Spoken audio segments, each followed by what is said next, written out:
기독교인도 저는 이혼을 할 수 있다고 감히 말씀드리고 싶습니다. 안녕하세요. 가족상담사 누리자입니다. 오늘은 어떤 이야기를 해보려고 하냐면요.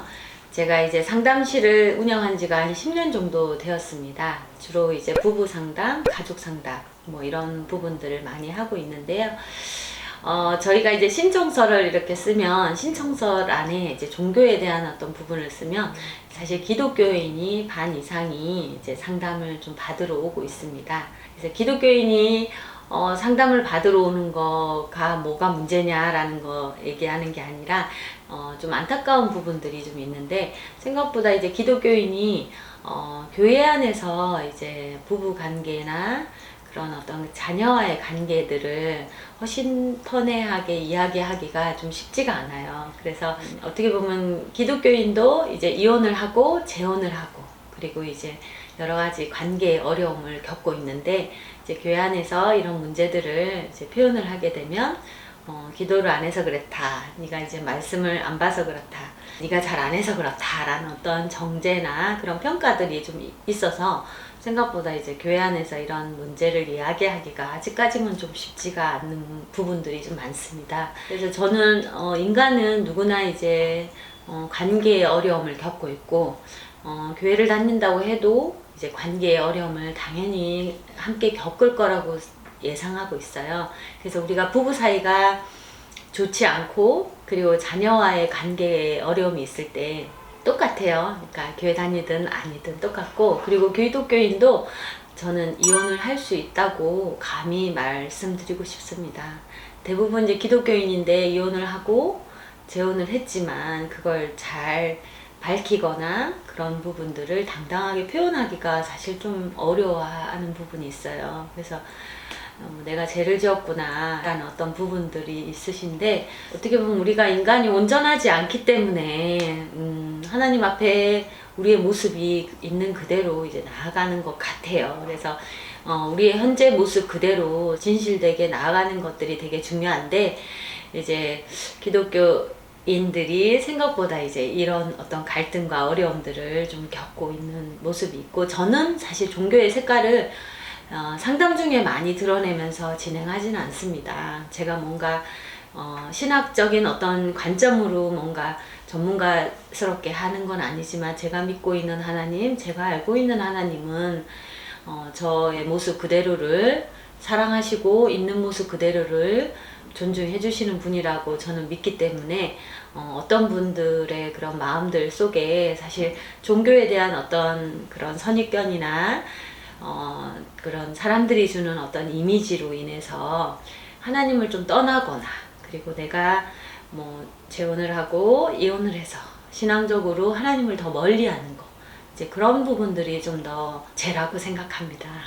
어떤 그런 관점에서 하나님을 더 멀리하거나 하나님을 좀 떠나지 않았으면 하는 마음에서 뭐 어떤 마음에서 어떤 갈등에서 충분히 어려움을 겪을 수 있고, 또 재혼도 할 수 있고 또는 이혼도 할 수 있고, 감히 뭐 이런 표현을 해보고, 무엇보다 그 속에서 하나님 앞에 또 당당하게, 또 하나님 앞에 또 솔직하게 또 표현하면서 사람들에게도 좀 더 당당해졌으면 하는 바람으로 이 영상을 찍었고요.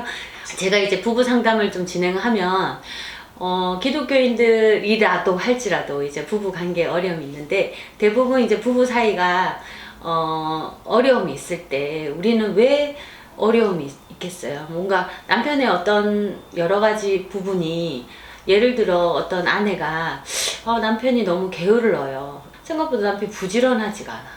부지런하지가 않는 그런 남편을 볼 때 답답하죠.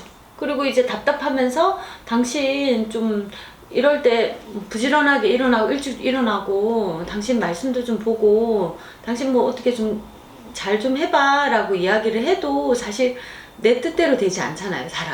사람이 내 뜻대로 되지 않을 때 우리는 내가 어떻게 해보려고 애를 쓰잖아요. 그런데 상대는 그런 이야기를 듣고 변화를 받지는 않아요. 오히려 어떤 핀잔이나 잔소리를 들을 때 우리는 관계에 갈등의 어려움이 있거든요. 그러다 보니까 나도 모르게 그런 어떤 갈등의 요소들을 계속 줄 수 있는데, 그게 기독교인이라도 마찬가지로 가족 안에서 그런 관계의 어려움을 겪고 있습니다. 그리고 자녀와의 관계도 마찬가지예요. 어떤 기준을 갖고 내가 중요한 건 행복의 기준이라는 어떤 면을 갖고 열심히 살았으면 좋겠다, 너가 열심히 했으면 좋겠다라는 어떤 맥락으로 아이들한테 끊임없이 요구할 수 있어요. 그런데 이제 중요한 건 내가 그 요구하는 그 마음, 내가 왜 이렇게까지 지키고 싶은 게 무엇인지, 내가 원하는 삶이 무엇인지, 내가 왜 이렇게 화가 나고 짜증이 나는지, 남편의 모습을 보고 짜증이 나고 화가 나는지, 내가 왜 이 부분이 왜 싫은지, 왜 좋은지라는 명확한 어떤 부분에 대해서 좀 알아가는 과정이 필요한데, 저는 자신을 좀 알았으면 좋겠어요. 그러니까 사람들이 자기 자신을 참 다 안다고 생각해요, 되게. 저도 제 자신에 대해서 좀 저는 많이 좀 인식해보고 좀 알아가고 내 기분에 대해서, 내 마음에 대해서 좀 인식하는 시간을 좀 많이 갖고 있는데요. 사실 우리 하나님은 우리를 너무 잘 아세요, 사실. 그런데 그 내가 정의를 내렸던 그 알매에 느끼는 어떤 감정이 있어요. 그러니까 상대가 내가 원하는 대로 해줬으면, 그리고 내가 내 자신도 내가 원하는 대로 기준이 있어요. 근데 그 기준에 미치지 못할 때는 우리가 감정을 느끼거든요. 뭐 이 감정을 느끼는 건 내가 느끼는 거예요. 느끼는 건데 그게 진실이 되어버리고 생각보다 그걸로 인해서 우리는 불편한 감정이 생겨요. 그래서 상대가 미워지기까지 해요. 그러면서 우리는 관계에 어려움을 겪는데, 그래서 우리가 이 관계가 깨질 수도 있어요. 그래서 우리가 이혼을 하고 다시 재혼을 해도 똑같은 문제를 갖고 또 상담을 오기도 합니다. 본인을 알아가기 위해서는 어떤 부분들을 좀 생각하고 어떻게 하면 될까요? 라는 어떤 부분들이 좀 궁금해 하실 텐데, 그 부분에 대해서 구체적으로 알아가는 과정은 다음 영상에서 제가 조금 알려드리고 또 도움을 줄 수 있도록 해드리겠습니다. 그런데 중요한 건 사람의 마음은 보이지가 않아요. 보이지가 않고 보여지는 모습은 겉모습이에요. 겉모습이고, 마음은 정말 빙산의 일각처럼 정말 수면 아래 어마어마하게 큰 마음이 있어요. 보여지는 모습은 겨우 진짜 조그만 요 동전만한 모양밖에 안 돼요. 그러나 보이지 않는 마음은 큰 깊은 여러 가지 마음이 있어요. 그걸 어떻게 말로 다 표현할 수 있겠어요. 그래서 이 마음의 여러 가지 면들을 자신에 대해서 많이 알면 알수록 저는 타인이 보이기 시작한다, 이 말을 제가 내담자한테 가장 많이 이야기하는 부분이에요. 그래서 자신을 알면 알수록 타인이 보입니다, 타인의 마음이 느껴집니다 라는 표현을 많이 하는데, 내가 나를 모르는데 어떻게 타인을 이해할 수 있겠습니까? 그래서 자기 자신을 좀 더 많이 알고 타인을 많이 볼 수 있도록, 그러기 위한 어떤 과정에서 하나님은 우리를 너무 잘 아신다는 거죠.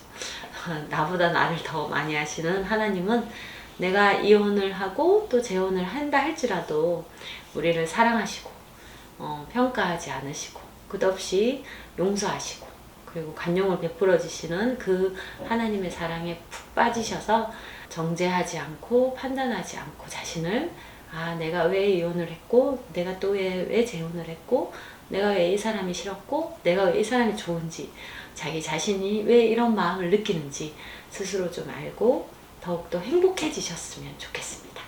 네, 오늘은 영상 여기까지 하겠습니다. 도움이 되셨다면 구독과 좋아요 부탁드립니다.